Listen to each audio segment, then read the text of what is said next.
जो है कमान से निकला हुआ तीर और जुबान से निकला हुआ जो शब्द है वापस नहीं लिया जा सकता, क्योंकि ये एक सेंसिटिव टॉपिक है। इतना पीएचडी करके सारा कुछ करके घर पे बैठे हैं, अनएम्प्लॉयड हैं, तो डेफिनेटली उन लोगों के दिल को ये चीज बहुत ज्यादा हिट हुई, उनको ही नहीं पेरेंट्स को बहुत हिट हुई। Good morning friends, Cockroach Janata Party. I hope everybody is aware by now what is Cockroach Janata Party, ये कैसे बनी, किसने बनाई, क्यों बनाई गई। ठीक है, तो अगर हम थोड़ा सा इसके बैकग्राउंड में जाएं तो हुआ क्या कि जो चीफ जस्टिस ऑफ इंडिया है वो एक हियरिंग कर रहे थे जिसमें उन्होंने फर्जी जो लॉ डिग्री है उसके ऊपर सुनवाई हो रही थी। तो उन्होंने एक डायलॉग बोल दिया, आई वुड से डायलॉग बोल दिया। वो डायलॉग क्या था कि जो आज के युवा हैं अनएम्प्लॉयड, वो बिल्कुल कॉकरोचों की तरह हैं। अगर उनको काम नहीं होता कोई भी तो वो वैसे तो आलसी पड़े रहते हैं, और फिर वो जाके अलग अलग सोशल मीडियाज पे जा जाके वो कॉकरोचों की तरह फैल जाते हैं और इनका यही काम है। तो ऐसा कुछ उन्होंने बोला। ठीक है, तो जो कि कॉकरोच से कंपेयर करना अनएम्प्लॉयड यूथ को, जो ये चीज जो थी वो ट्रिगर कर गई। अब ट्रिगर तो सबको हुई, लेकिन इसका जो रिएक्शन जो सबसे पहले दिया गया, ये रिएक्शन जो आया वो आया कॉकरोच जनता पार्टी नाम के एक पेज से, और उसकी फिर वेबसाइट बनी। और ये अभी 6 डेज के अंदर अंदर इतना कुछ हो गया कि इसने सारी जो इंडिया की पॉलिटिकल पार्टीज हैं उनके फॉलोअर्स को पीछे छोड़ दिया और नंबर 1 रैंक करने लग गई। जबकि actually this is not any political party, it's just the Gen Zs, it's just the unemployed youth जिनकी frustration सबकी combine होके that resulted in such a revolution that is called cockroach Janata party. क्यों? क्योंकि अगर आप लोगों को बोलोगे कि आप कॉकरोच हो तो डेफिनेटली बहुत जनता है जो इससे रिलेट करती है, हम सब अनएम्प्लॉयड हैं। तो यस, हमें बोला गया है कि हम कॉकरोचेस हैं, हम सोशल मीडिया पे जा जाके कीड़ों मकोड़ों की तरह रेंगते हैं और वहां पे अपनी फ्रस्ट्रेशन निकालते हैं। तो इसी टॉपिक को लेके, इसी मोमेंटम को लेके, इसी चीज को, इमोशन को लेते हुए ये पार्टी जो है वो बन गई। जबकि ये कोई भी लीगली कोई पार्टी इसको हम नहीं बोल सकते। तो इसी इमोशन को लेते हुए बनी कॉकरोच जनता पार्टी, जो कि हर यूथ को, हर उस बंदे के दिल को छू गई जिसने भी अपने आप को इस बात से रिलेट किया कि मैं अनएम्प्लॉयड हूं, मैं सोशल मीडिया चला रहा हूं और मुझे आलसी बोला जा रहा है, और मैं अनएम्प्लॉयड ऑलरेडी हूं, मैं इतना एजुकेटेड हूं, फिर भी मुझे इस चीज के लिए जॉब दिलाने की तो बात क्या, अप्रिशिएट करने की बात तो क्या, मेरे लिए खड़े होने की बात तो क्या, रादर मुझे बोला जा रहा है कि आई एम अ कॉकरोच। तो ये सब ने अपने, इस चीज को सब अनएम्प्लॉयड यूथ ने अपने दिल पे ले लिया। तो अब क्योंकि एक बंदे ने ये पार्टी बना दी तो बाकी सब उसके साथ जुड़ गए, और जुड़े और ऐसा जुड़े कि सारी जो कांग्रेस पार्टी है, जो बीजेपी है, ये सबके जो लीडर बोर्ड्स हैं वो डाउन हो गए, और सबसे ज्यादा फॉलोइंग जो है वो कॉकरोच जनता पार्टी की हो गई। इंस्टाग्राम पे आप कहीं भी चले जाओ तो 12 मिलियन से ऊपर फॉलोअर्स विद इन 5 डेज एक बात है।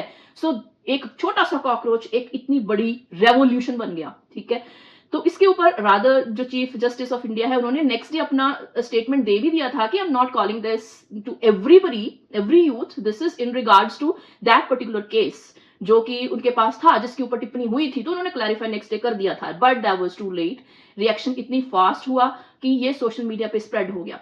अब इसमें जो सबसे इंटरेस्टिंग बात जो ये भी आई है कि ध्रुव राठी, द ब्रांड ध्रुव राठी, उन्होंने भी खुद को इसके साथ जोड़ लिया। उन्होंने बोला कि अगर आप ये चीजें करते हो तो ठीक है, फिर मैं भी आपके साथ हूं। मैंने वैसे कभी किसी के लिए ध्रुव राठी को ऐसे बोलते हुए नहीं सुना। तो दैट मीन्स कि Dhruv Rathee is also part of this emotion, right? So every youth is feeling this emotion. So इस इमोशन की वजह से सब लोग जो हैं इस कॉन्सेप्ट के साथ अटैच हुए। ठीक है, तो अब मैं पॉलिटिकली इसके पीछे नहीं जाऊंगी, who is right who is wrong, I am just saying why this cockroach Janata party was made. And अब इसके अगर आपको लगता है कि मैं इसका मेंबर बनना चाहूंगी क्योंकि एक न्यू पार्टी है, हो सकता है आने वाले दिनों में ये एक बहुत बड़ी पॉलिटिकल पार्टी बन जाए। ठीक है, तो अगर आप इसके लिए बनना चाहते हो, इसके मेंबर्स, तो आपके लिए क्या क्वालिफिकेशन है? Otherwise it's so difficult. आप दूसरी जो पॉलिटिकल पार्टीज हैं उसके मेंबर बनने के लिए बहुत मुश्किल होता है भाई। लेकिन इसकी जो शर्तें हैं तो वो मैं आपको एक बार थोड़ा सा बता देती हूँ। मैं अभी उनकी अपनी वेबसाइट पे हूँ, जो कि उनकी अपनी वेबसाइट है कॉकरोच जनता पार्टी। तो उसका जो एलिजिबिलिटी क्राइटेरिया है, how you can be part of this is, बहुत बड़ी एलिजिबिलिटी है भाई। सबसे पहले you should be unemployed.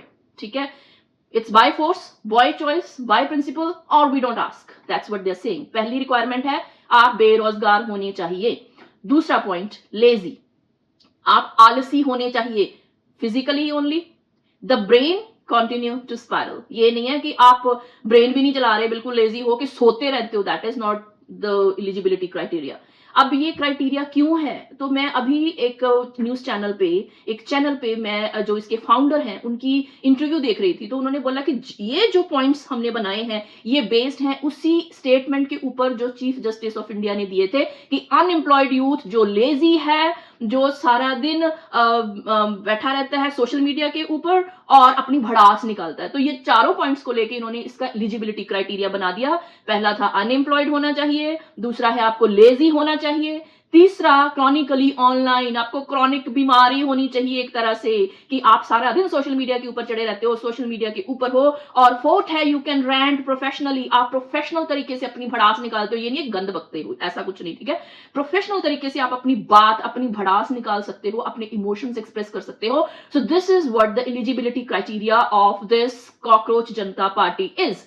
If you meet this criteria, you are always welcome to join this party according to the founder of this cockroach Janata party. Okay? अब इन्होंने अपना manifesto भी बना दिया। अब मैनिफेस्टो क्या बनाया है इन्होंने? सबसे पहला, अगर ये सत्ता में आती है पार्टी, तो जो चीफ जस्टिस हैं जो रिटायर हो जाएंगे तो उन्हें राज्यसभा में कोई भी सीट नहीं दी जाएगी। मीन्स अगर आप रिटायर हो जाते हो, आप चीफ जस्टिस हो और रिटायर होते हो, तो आप राज्यसभा में सीट नहीं ले सकते। ये पहला मैनिफेस्टो है। दूसरा है कि if any legit vote is deleted, ठीक है, तो इन्होंने बोला है कि अगर आप सिटीजन का वोटिंग राइट लेते हो तो एक टेररिज्म अटैक की तरह इसको माना जाएगा। तो वुमेन जो है उनके लिए भी इन्होंने बात की है कि right now there are 33% of available reservation, तो उन्होंने बोला है कि वुमेन को 50% तक रिजर्वेशन में लाया जाएगा, मींस कि 50% मेन 50% वुमेन। तो that is very good concept actually, without increasing the strength of parliament. Additionally 50% of all cabinet position should be reserved for women. तो कैबिनेट में भी इन्होंने बात कही है कि 50% तक का जो रिजर्वेशन है वो वुमेन को दिया जाएगा। नंबर 4 जो इनका है पॉइंट, वो है कि जो बड़े बड़े मीडियाज हैं, जो बड़े मीडिया ग्रुप्स जो कि एक साइड की बात करते हैं, बड़े लोगों की ही बात करते हैं, आम जनता की नहीं सुनते, नहीं सुनवाते, तो उनको बैन किया जाएगा। ठीक है, तो bank accounts of Godi media anchor shall be investigated too. तो जो सो कॉल्ड गोदी मीडिया जिनको बोला जाता है, तो उनके जो एंकर्स हैं, तो उनके बैंक अकाउंट्स भी चेक करवाए जाएंगे कि क्या इनको पैसा मिल रहा है ये चीजें बोलने के लिए। नंबर 5 जो मैनिफेस्टो उन्होंने दिया है कि जो एमएलएज और एमपीज जो कि दल बदलू हैं, आज इस पार्टी में, कल उस पार्टी में, कल उस पार्टी में, ऐसे लोगों के ऊपर जो है इलेक्शन लड़ने से इनको बैन किया जाएगा और ये 20 साल तक अपना कोई भी पब्लिक ऑफिस नहीं रख सकते हैं। सो ये था इनका मैनिफेस्टो, ये है इनका eligibility criteria. Vision is very clear. Vision क्या है इनका? To build a party for young people, जो यंग लोग हैं उनके लिए ये एक पार्टी बनाना इनका एक विजन है। जिनको बार बार बोला जाता है कि you are lazy, social media, आप आलसी हो, आपको सोशल मीडिया के ऊपर सारा दिन चढ़े रहने की बीमारी है, और मोस्ट रिसेंटली आप कॉकरोचेस हो। तो जिनको भी ये सब सुनना पड़ रहा है, उन लोगों के लिए, उन लोगों को सुनने के लिए ये पार्टी बनाई जा रही है, ये इसका विजन है। सो इसमें हमने बात की कि जो न्यू कॉकरोच जनता पार्टी है क्यों बनी क्यों? क्योंकि एक मुंह से निकला हुआ शब्द जो है, कमान से निकला हुआ तीर और जुबान से निकला हुआ जो शब्द है वापस नहीं लिया जा सकता। तो ये एग्जैक्टली उस चीज की एग्जांपल है कि सीजेआई के मुंह से एक वर्ड निकल गया कि जो यंग लोग हैं, अनएम्प्लॉयड लोग हैं, ये बड़े लेजी हैं, इनको क्रॉनिकल बीमारी है सोशल मीडिया पे जाने की। तो इस वर्ड ने आगाज कर दिया हमारी कॉकरोच जनता पार्टी का, जिसका रिजल्ट हुआ कॉकरोच जनता पार्टी। तो ये हमारा ओपिनियन था इसके ऊपर। आपका क्या ओपिनियन है? क्या आप इस चीज को वैलिड बोल रहे हैं? क्या आप इसके साथ जुड़ रहे हैं? क्या आप इसके अगेंस्ट हैं? जो भी है आप अपना पॉइंट ऑफ व्यू दे सकते हैं। मेरा ये पॉइंट ऑफ व्यू था। नेक्स्ट वीडियो में हम मिलते हैं एक ऐसे ही अच्छे से मुद्दे के साथ। तब तक के लिए खुश रहें, आबाद रहें।